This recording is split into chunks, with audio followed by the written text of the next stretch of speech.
শ্বাসকষ্ট ও বুকে ব্যথা নিয়ে হাসপাতালে ভর্তি হয়েছেন ভারতের জনপ্রিয় পরিচালক সৃজিত মুখার্জি। 18 এপ্রিল রাতে কলকাতার একটি বেসরকারি হাসপাতালে তাকে ভর্তি করা হয়। হাসপাতালের সূত্রে খবর, এখন সৃজিতের শারীরিক অবস্থা অনেকটাই স্থিতিশীল। পরিচালকের ঘনিষ্ঠ সূত্রে জানা যায়, শুক্রবার রাতে হঠাৎই শ্বাসকষ্ট শুরু হয় সৃজিতের। একই সঙ্গে বুকে হালকা ব্যথা অনুভব করছিলেন। জানা গেছে যে হাসপাতালে ভর্তি পরিচালক সৃজিত সেখানেই কিল বিল সোসাইটি সিনেমার প্রমোশনাল শুটিং করছিলেন তিনি।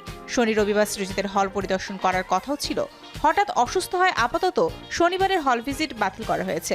চলতি বছরের জুন থেকে লহ গৌরাঙ্গের নাম দিয়ে সিনেমার শুটিং শুরু করবেন এই নির্মাতা। একটি নতুন নাটকের মহড়া শুরুরও কথা ছিল।